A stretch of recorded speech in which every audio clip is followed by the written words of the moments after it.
2004, State and Thames Street, SAT Development, LLC, James Reuter. Discussion and possible vote on remand from Zoning Board of Review, sitting as Zoning Board of Appeals as ordered by the written decision dated October 29th, 2018. The Board orders that the decision of the Historic District Commission dated July 12th, 2018 be remanded back to the Historic District Commission for more specific findings of fact and discussion with regard to the weight that the Commission is attaching to the evidence from the various experts, architectural, historic preservation, and alike, in order to give the Zoning Board of Review, sitting as a Board of Appeals, the opportunity to review whether or not the decision lacks or has support from the weight of the evidence in the record. The Board also ordered that the Historic District Commission's review on remand be limited to the record as it existed upon appeal.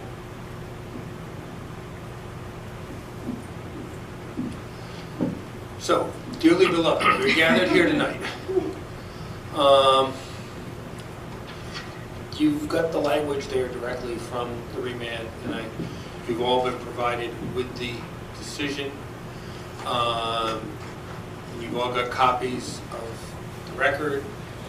And you've got your memories because you were there at the hearings.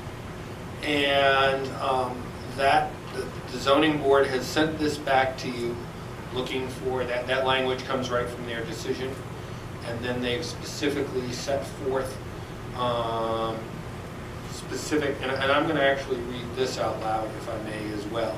This is part of item 2 of the findings of the Zoning Board of Review sitting as a Zoning Board of Appeal. More specific findings and discussions are requested with regard to the following: 1.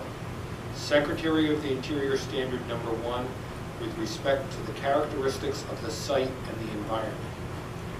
2. Secretary of the Interior Standard Number 9 with respect to the compatibility with the massing, size, scale, and architectural features to protect the historic integrity of the property and its environment. 3. The Historic District Commission's own guidelines with regard to new construction west of Hope Street, general criteria 3. First bullet point, with regard to the characterization of small businesses on conventional size lots, small scale should be respected and new projects should not require the combining of existing lots, semicolon. Bullet point 2, with regard to specific criteria under the new construction guidelines west of Hope Street on building shape. Bullet point number 3, with regard to the relationship between the horizontal and vertical thrust of the structure should be designed in the context of historic buildings in the immediate vicinity of the site. The board also instructs the Historic District Commission to review all of the evidence attaching whatever weight the Commission feels it's entitled to, and to determine or at least indicate what the Commission's judgment is with respect to the credibility of the evidence and witnesses that testified both for and against the project.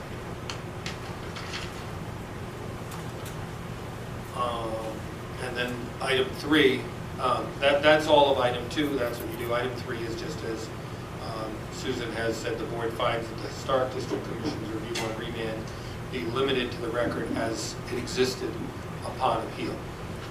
Now, I will note you have received correspondence from Attorney McGilvery back some time ago. You also received correspondence from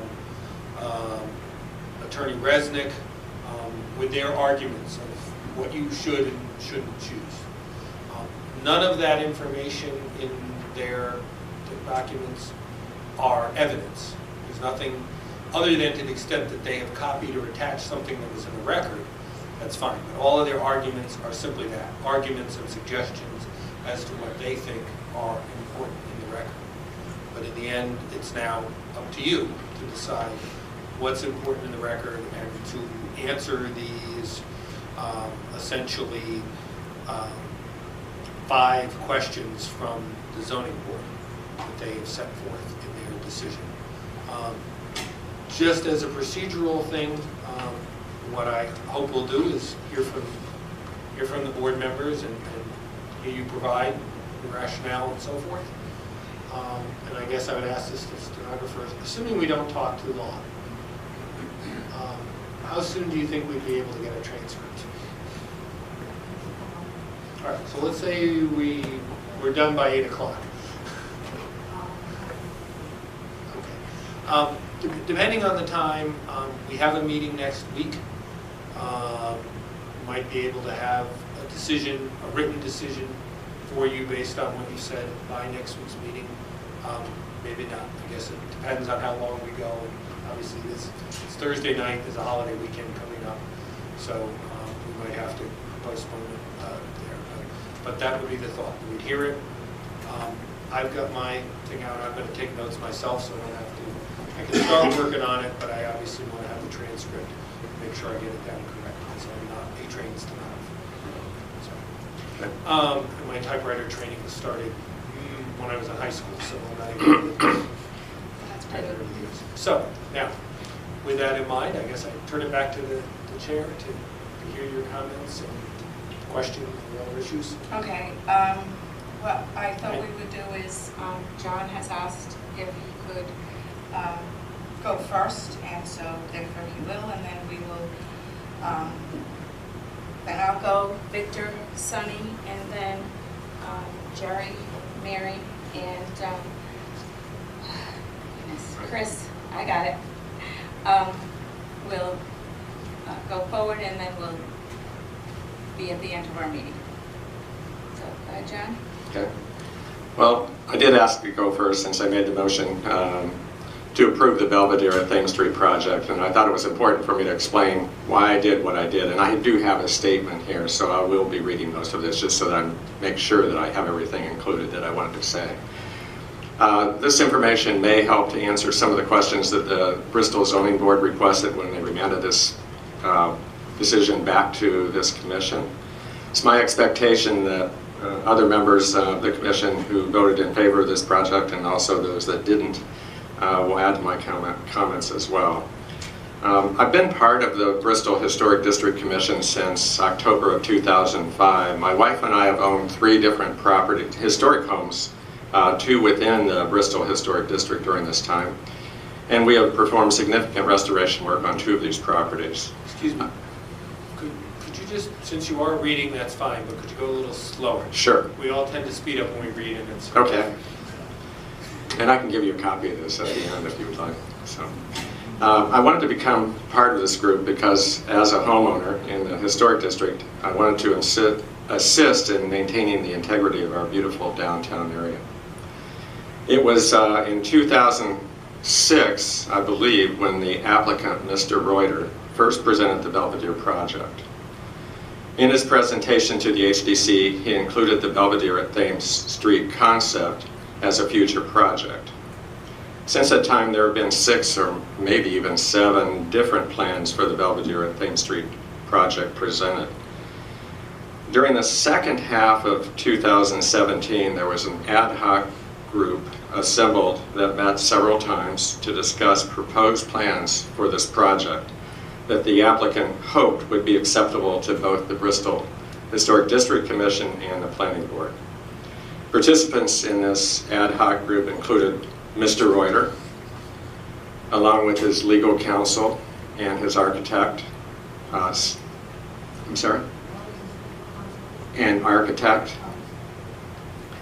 Stephen Contenti, Diane Williamson, Nathan Caloro, Andy Tights, Jerome Squatrito, who represented the Planning Board, Susan Church, and me representing the HDC. It was with this group that the plans for the pitched roof design were originally presented. Having reviewed each of the other iterations, in my opinion, this was the first plan that I believed was appropriate for our historic district. I originally thought that the plans that came out of this ad hoc group would be well received by the community.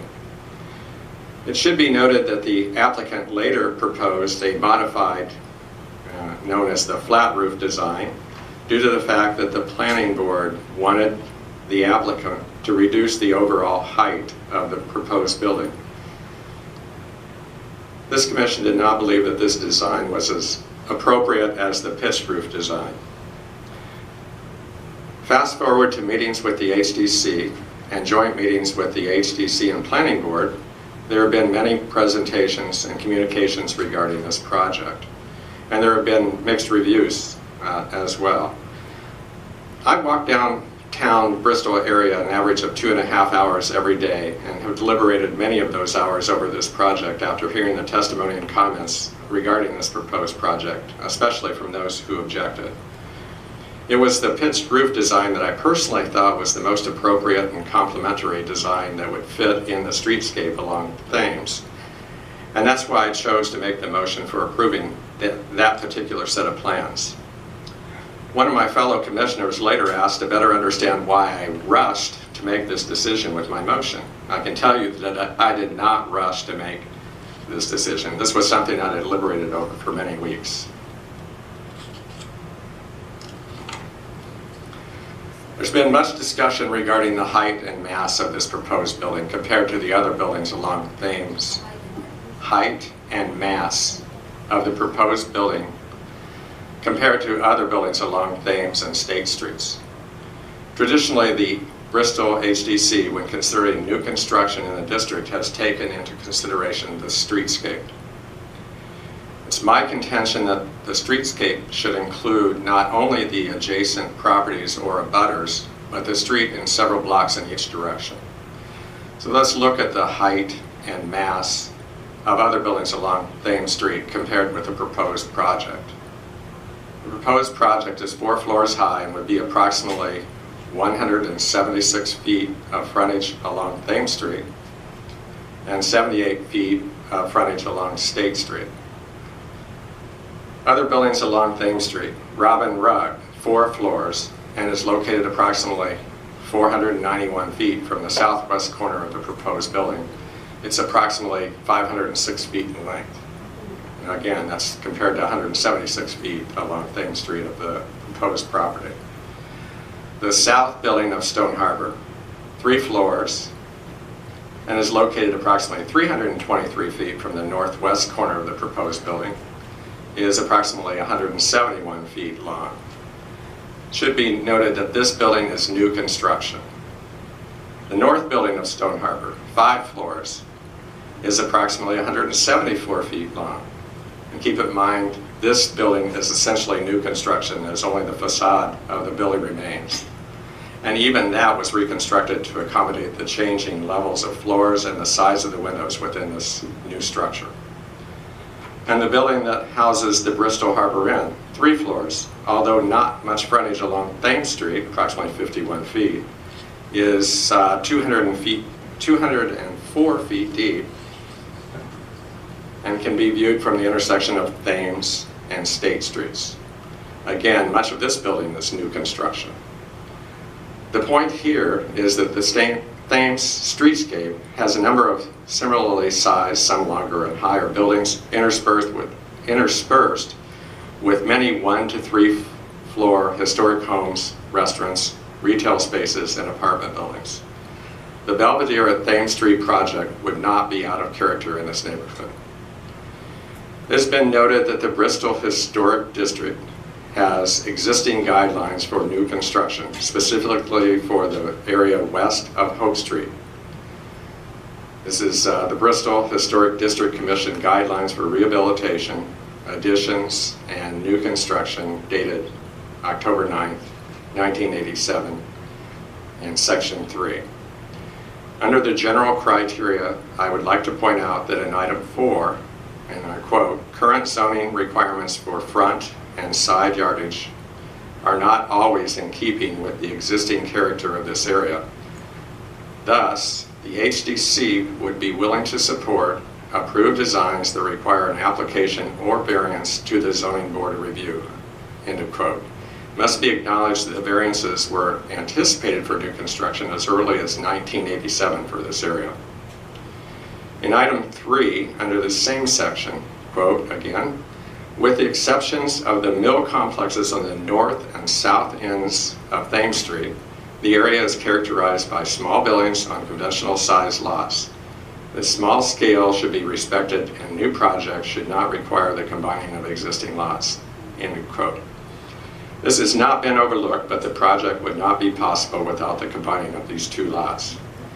Therefore, this is an exception, but as previously noted, the size and mass of this project is compatible with the similar large buildings along Thames Street. I'd like to remind the audience that 2 of the 3 buildings referenced in these guidelines, the mill complexes at the end of Thames Street that is, are new construction. It is quite clear to me that many residents of the town of Bristol do not easily embrace change, but change is inevitable and can lead to the betterment of the town. Several Bristolians, some of which sit with me on this board, have confirmed that during their lifetimes, Thames Street was an area that housed working mills and many seedy establishments. As young children, some of their parents would not allow them to go to this area. The area has evolved over time to a much more appealing locale. In the 16 years that my wife and I have lived here, we have witnessed quite a rejuvenation of this street. The Stone Harbor Complex, Tublin's garage restoration, the Rogers Free Library Edition, which can be viewed from Thames Street, that is, the Thames Street Landing project itself, the Belvedere Hotel renovation, and the Gladding Shop buildings currently undergoing restoration. Add to that the boardwalk in front of the Stone Harbor Complex and the recently added extension behind the Gladding Shops and the fire station. I seriously doubt that anyone in this room can argue that these projects have had anything other than a positive impact on the town of Bristol. So in conclusion, this commission has carefully considered both the testimony and written communications from the historic preservationists that oppose this project, along with the testimony heard from the applicants, expert witnesses, and architects. And we've made our decision because we contend that the overall mass and scale and style of this proposed building is both compatible and sympathetic to the other buildings in the streetscape along Thames Street. Thank you. Thank you, John. I've been on the HDC since 1997. This is the 3rd set of plans we have seen since 1999, and this 3rd developer for this parcel of land. I believe that the massing and scale is appropriate for the neighborhood, specifically Judge Roy Bean, Thames Street Landing, the Belvedere, the Maritime Center, Fire Station, 235 Thames Street, 162 Thames Street, and 1820 State Street are all examples of buildings where the massing and scale blend into the neighborhood. And I have sat on the commission when these buildings have been rehabbed or improved over the years. There was also a large wooden 3-story building on the site that housed a warehouse that was built around a small house. The HDC had approved the demolition of this wooden structure to make way for the original condo shop design in 1999. I personally participated in a site visit before this decision was made to demolish the structure. That decision was not an easy one to make, however, because of the deterioration of the building and the plans for the future, we made that decision. The history of the property along State and Thames Street included, as long as I can remember, businesses and residences. The proposed building and the site and its environment will return the area to commerce and living space, not a new use. The guidelines for new construction for this project, in light of the 21st century changes in society, include the specific design for handicapped accessibility, compliance with floodplain consideration, and parking is placed behind the building.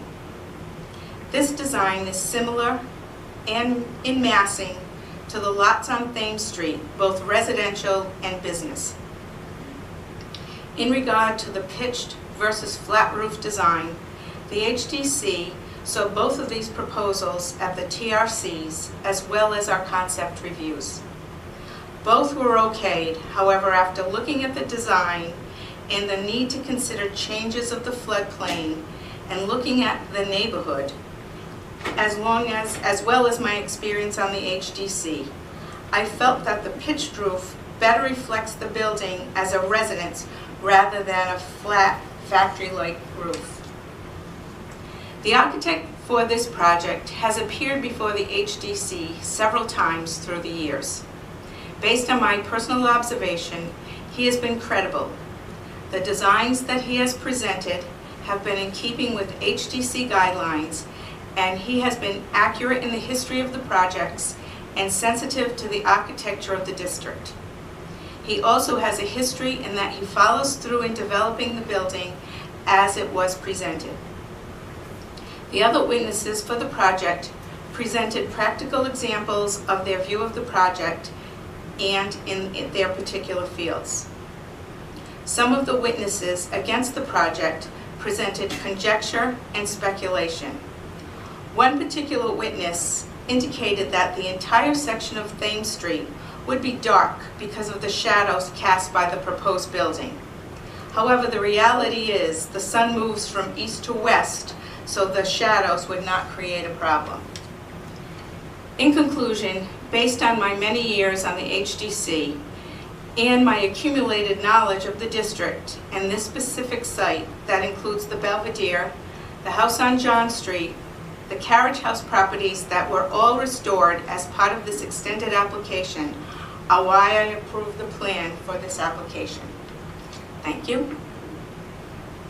As the only member on the board who actually owns property on Main Street. Excuse me, sorry. Thank you. As the, can you hear me? Oh, no. That's not working. That one does. How about now? Thank you. As the only member here that has property on Thames Street and has lived in that property for quite a few years, we have actually lived in that property 90 years, my family, okay? I probably am the one that probably could give you the history of Thames Street because, as John mentioned, I was one of those kids that could not go past Church Street because it was so seedy down that end of town. There are many bars, many ruffians down there, cohoggers that would come in and drink, and they call the police down and all that other stuff. So my parents would never let me go past Church Street. So let me give you a history of Thames Street, okay? I own a house on the corner of Constitution and Thames. Across the street from me, there's a nice residence. I'm sorry, ma'am. I talk fast. I was a teacher. All right. All right. Ben, you have a problem? Okay. The house across the street from me at one time was a railroad station. There was a railroad that came right down Thames Street, right to that railroad station. What we have now is the Elks. It used to be the Yacht Club. The Coast Guard dock at one time was a ferry, where the ferry came in to go to Portsmouth. The house right next to me actually was moved from across the street when they built the mill on that side. So I know what it is to have a tall building in front of my house. I've got a 4-story building right in front of me. It's been there for as long as I've been there, but not as long as we've owned the property. At one time, that property actually had water view, all right? You go down the street further, and you had the Prudence Ferry, and you had Buster's, I'm sorry. Go down, at the corner of Church Street, there was Buster's shellfish place. That's no longer there. It was destroyed. Aiden's, which you all people have probably been to, did not look like that in the old days. Aiden's, the front of that Aiden's was not there. Now I'll go down further and get to the property that we are looking at, and that property at one time, as Ori has said, had a warehouse and Popeye's Diner on the corner. Now if you want it to be historic, let's put Popeye's Diner back in the warehouse, and that'll be historic. Right now there is no historic buildings on that property. I have no problem with any of the height of the building because, as I just told you, Robin Rugg is higher than this building, Stone Harbor is high. The new part of Stone Harbor was constructed, and that is pretty high also. So I have no problem with the massing of the structure. and the height of the structure. That the height would be determined by the zoning board, in my opinion. That's it. Thank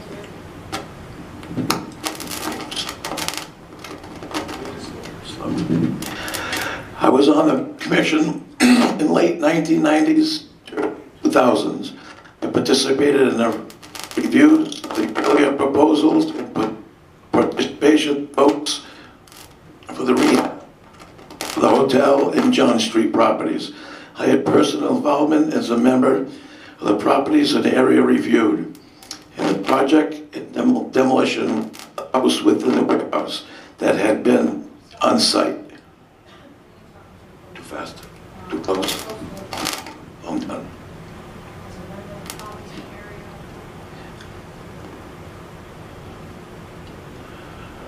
The area in the warehouse that, excuse me?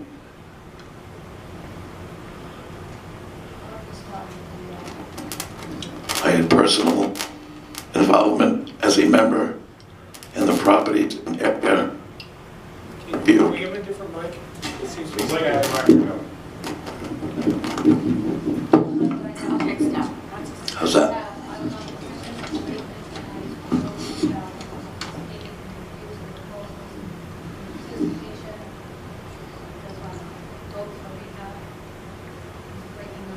Okay, of the hotel and John Street properties. I had personal involvement as a member in the properties in the area revised. In this project, in demolition of the house within the warehouse that had been on the site. That's all I got.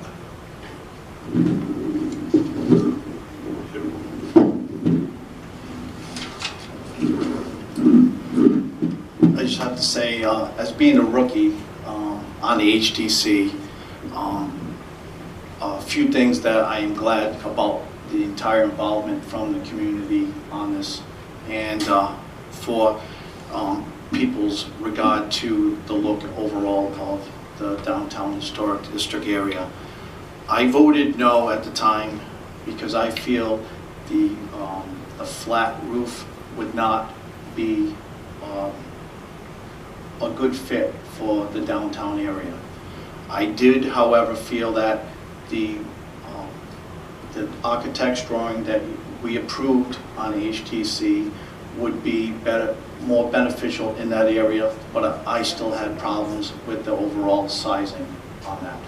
I don't have the great history except for reading the history on it like others on the board. I do feel that if Mr. Reuter would shrink the overall massing on that, I would more be prevalent to okay the size of that. That's it.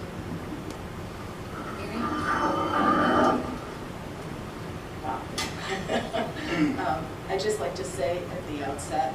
Mary, you might. Hi, I've been on the Historic District Commission for, I think this will be my 6th year coming up in June.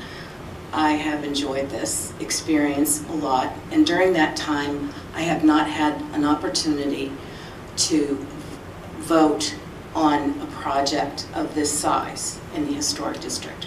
I know that projects have come before you before, and the one that comes to mind that is possibly of the same dimension would be the DeWolf in that whole complex down there. And then again, the one at Stone Harbor. Now, we have to understand that those buildings that are there replaced certain other buildings. The one at Stone Harbor was a shed, and therefore I assume that the building that's there now could be replaced by a similar building in a similar position. It was set back from the street, so it's not right on the sidewalk. The whole development of the waterfront, the DeWolf waterfront properties and the hotel run at right angles to the street, so you don't have the same impact as we have with Mr. Reuter's project. That the long building, the dimension, The dimensions and the massing are what I cannot agree to. I think it's overwhelming, and I think it does not meet the standards that were set forth in 19, I forget. But anyway, I'm just going to read testimony. I was so impressed at the hearing with all of the people that came forward to speak who were not in favor of it. And basically, their whole objection was the height, the size and massing of the structure. Having a building of that dimension right down on the sidewalk and then straight up in the air will just overwhelm the whole area. And I've never seen so much of a flat building running along Thames Street. That, to me, would just absolutely spoil the whole look. But this is a quote from Dr. Kahn from Roger Williams. And he said, I think he said it very well and succinctly, the proposed structure is larger in scale compared to the surrounding buildings.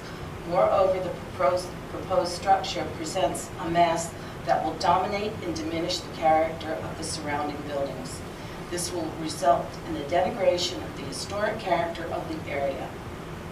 And that's pretty much what I feel. And I had to laugh because this project was styled as being the economic engine that's going to drive Bristol's economic recovery or whatever. And I haven't seen Bristol ever be this energetic in my entire life. And I've been here for a long time. And basically what I feel is historic preservation is what drives this community. And everyone I speak to who knows Bristol, who comes to Bristol, loves it. And to put something of this dimension and size down in this key area, I think is really needs to be re-examined. One of the things you'll notice for all the large buildings that are compared to this building are square, or a lot of them have square dimensions, and they tail out like into the parking lot. The Harriet Bradford itself goes down the hill. Yes, it's huge, but across the street it has the high side of Hope Street, so you don't feel that overwhelming presence. But anyway, I've said enough. Thank you.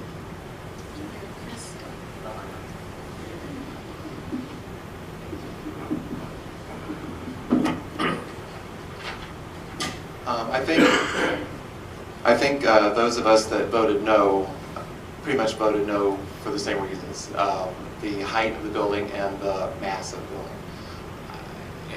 When we were deliberating, when we were listening to folks from town,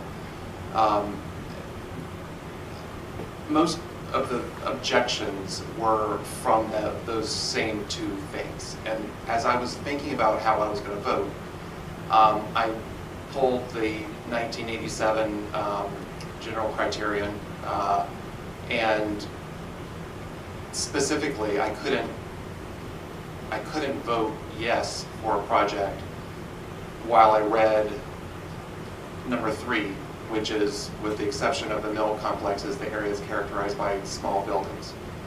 I thought the mass of that building would be out of character of that area. And I really would love to see a building there. It's just that building was too big. And I think we saw this for the first time in our March meeting last year, and my opinion of this hasn't changed from that meeting. The specific criterion subject to evaluation also is building shape, the relationship between the horizontal and vertical thrust of the site. I just thought that that was a very massively big horizontal building in that area, and that's why I voted no. Thank you, Chris. Thank you. Members of the commission? Yeah. Yes. I'm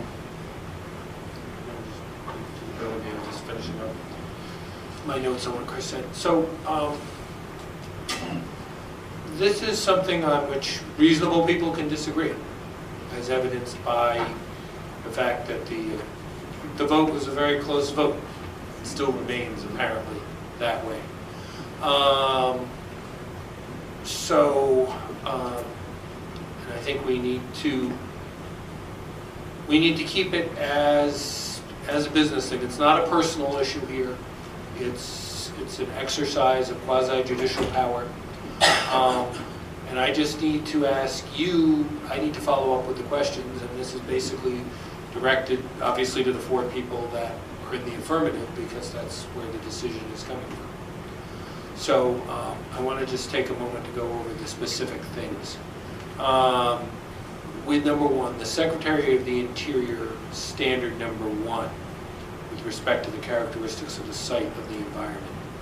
I guess I would just ask each of you to feel whether you feel that's appropriate, whether you feel it applies, and why or why not. And before you do that, I just want to note, as I started to note, the Secretary of the Interior standard number 1 has changed over time. It originally said, Secretary of the Interior standard number 1 originally said, every reasonable effort shall be made to provide a compatible use for a property which requires minimal alteration of the building, structure, or site in its environment, or use a property for its originally intended purpose. Then, sometime around 1990, it appears to have changed slightly to, property shall be used for its historic purposes or be placed in a new use that requires minimal changes to the defining characteristics of the building and its site and environment. And currently, there are actually 2 versions which are very similar, but there's the version that is law in the Code of Federal Regulations, which is Title 36, Chapter 1, Part 67.7. B1. A property shall be used for its historic purposes or placed in a new, or be placed in a new use that requires minimal change to the defining characteristics of the building and its site and environment. Now I know that this is for historic preservation for certification, if you're getting tax credits. The standards as promulgated by the National Park Service, U.S. Department of the Interior, our property will be used as it was historically or be given a new use that requires minimal change to its distinctive materials, features, spaces, and spatial relationships. So standard 1 is that, and to the extent that standard 1 applies, there is no building there, so it can't apply to a building. So it's really just left to, it's applying to the spaces and spatial relationships, or under the Code of Regulations, to the site and environment. So I would guess I would just ask you to address that specifically, based on whatever it is, whether it's your personal knowledge or specific items in the record, of how you feel that this would relate to its site and its environment. Okay, I believe that I did address that at the beginning of my statement, and I indicated that the massing and scale is appropriate for the neighborhood, specifically in relationship to Judge Roy Bean, Thames Street Landing, the Belvedere, the Maritime Center, the fire station, and other properties on Thames Street. So that's my opinion. And that's based on your experience before the board? Correct, since 1999, yes. Others? Yeah, there wasn't a building in that location when I first moved to Bristol in 2000. When I bought the property in 2001, moved here in 2002. So I don't recall what was there, other than there was a house, I think, at the corner, which was later torn down after that period of time. When I made the original motion, I only cited Secretary of Interior Standards number 9 and 10, not feeling that number 1 actually pertained. But that has been brought up since that time, I guess, by the zoning board. So, and many, I guess, several of the expert opinions, historic preservationists that had come before us. But again, I completely agree that it is compatible and sympathetic to the other buildings along the Thames Street streetscape. Yeah. I stated earlier, in my time, Popeye's Diner was there and the warehouse was there. And in my time, they would go on and it was just a piece of property. And I believe that the size of the building that Mr. Reuter wants to put in goes along with, as I stated earlier, the Robin Rugg building and the Stone Harbor and all the other buildings that I already mentioned.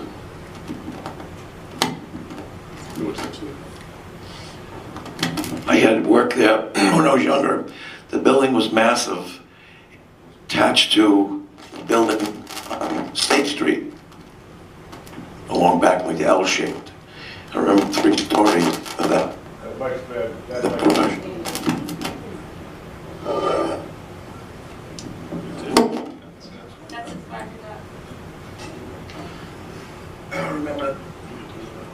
Remember the 3 stories, and the building was attached, like I said before, it was attached to the back that ran along. It was quite large compared to what's there now. The other aspect of it is we often talk about the hotel that was at Rockwell Park. We could talk about the Colonial Hotel that burnt down. I mean, these were massive buildings that were in there at that time, and probably bigger than the one that we want to put up right now, that Reuter wants to put up right now. Okay. Moving along to item number 2, Secretary of the Interior Standard number 9, with respect to compatibility with the massing, size, scale, and architectural features. A lot of which we've just talked about in connection with 1, but to protect the historic integrity of the property and its environment. And I guess I'd specifically ask you to talk about the question that the board talked about, the zoning board talked about, reviewing the evidence and the credibility and the weight of the evidence. You had architects, you had the applicant's architect, there were actually 2 on the team, and you also had a lot of people who testified against it who would qualify as architects based on their educational experience. And if you could just respond to that as to, again, I think Secretary of Interior 9 with, again, the historic integrity, the environment of the property. Well, I think I had answered that also in my presentation in regard to the fact that the architects for the project had come before us in the past. Their presentations for other projects were professional, as well as their presentation for this project. Their credibility, they followed through. If they said they were going to put certain windows, they put the windows. If they were going to use a certain shingle manufacturer, they did that. There was no going back and forth between the commission and them for negotiations. What they presented is what they did. At the time of the hearing that we had, the hearing between the zoning and the, historic district and planning, my perception of the expert witnesses is they were kind of split in half. There were the witnesses for the project and the witnesses against the project. And just based on the fact that I've been on the commission, I've been through that. And obviously, There are people who like a project and people who don't like a project, and I think it comes down to what is the best for the town of Bristol. And I know that there's, again, contentious behavior as far as that's concerned, but I believe that the expert witnesses were, I believe the expert witnesses for the project, and that's why I continued with my vote. Okay. I don't have anything to add to that. I would agree with everything that Ori said, and that's pretty much my same thinking. I concur with what Ori said.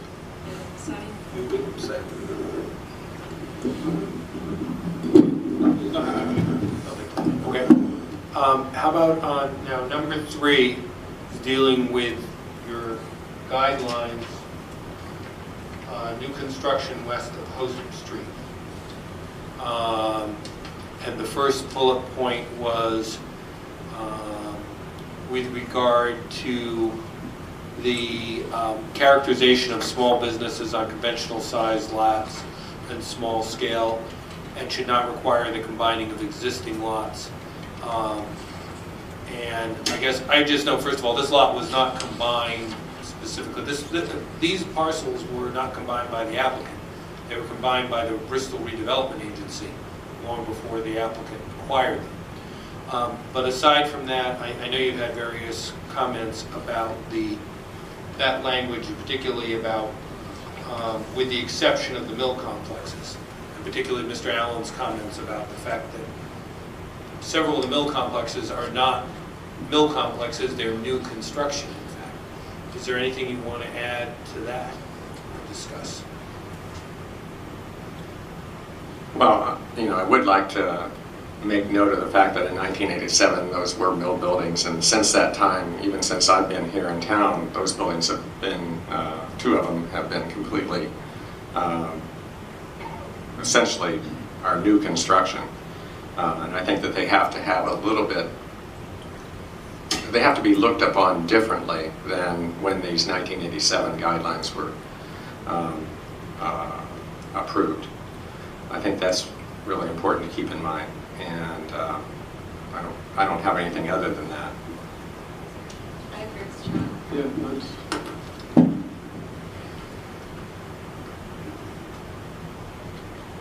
Let's just bear with me a moment.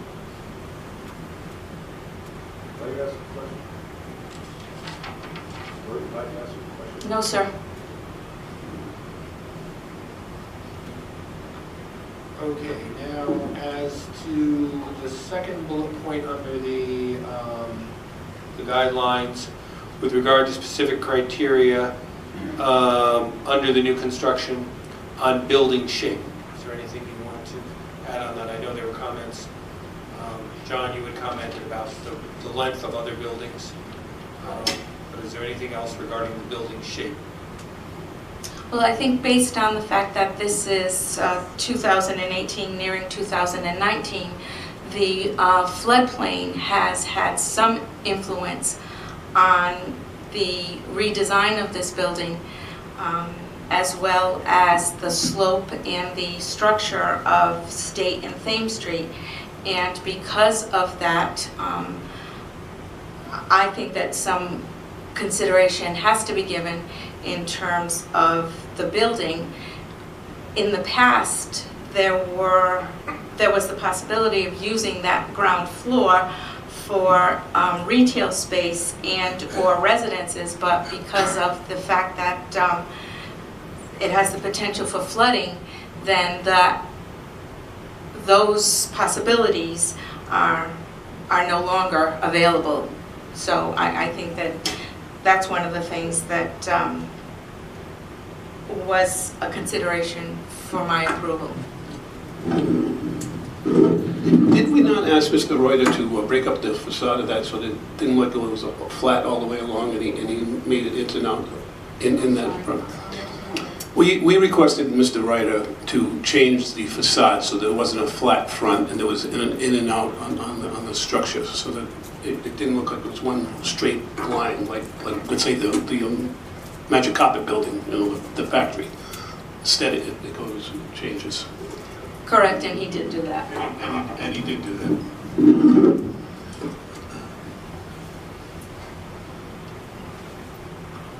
Okay, and finally, the part with regard to the racial relationship between the horizontal and vertical thrust of the structure should be designed in the context of historic buildings in the immediate vicinity of the site. Is there anything you wanted to add? I know, again, we talked about the historical, the horizontal aspects of other buildings, but is there anything that we wanted to add to that? Noting that that's actually not the language of the guidelines, but I think it was one of the issues raised.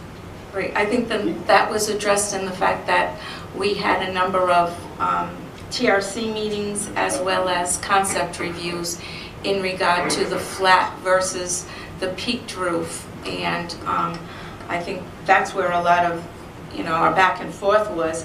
And again, the flat roofs on the factories kind of distinguish the new building. That's why I think that we had discussed the possibility of the peaked roof so that it wouldn't look like a flat factory since this is new construction. Good.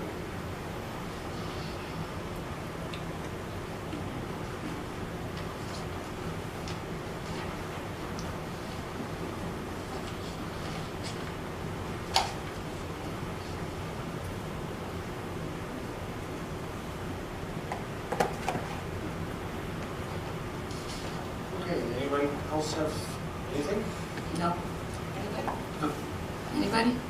Chris, Mary? So I would ask, if, depending on the timing of the transcript, I might have something for you by next Thursday. If not, I'll report to you next Thursday on when I will have it. So we'll be putting it on the agenda for Thursday anyway.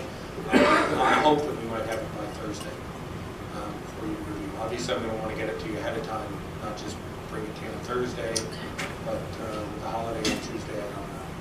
So do we need to, What I'd like you to do is continue this till next Thursday, January 3rd,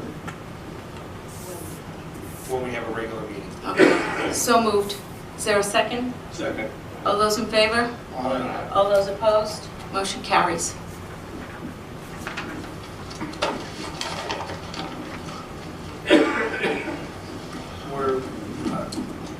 Susan is asking me what are we continuing, and what you'd be continuing is the discussion. I will provide a draft decision, and you will have the opportunity to discuss it. Okay. So you review it, and you've got changes to make on the decision.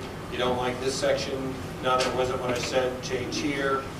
That's what you will come back to me with on whenever it is. And if there's small changes, we'll just do it by hand and you can vote on it. If there are major changes, you say, no, that's not it, you got it all wrong, go back and start over, then I'll come back with another draft to you.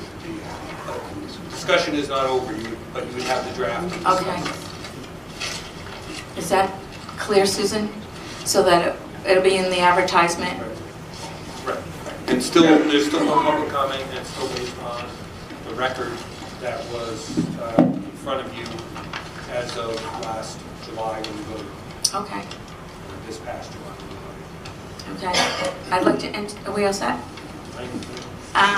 Could I have a motion to adjourn? All those in favor? Aye. All those opposed? Happy New Year.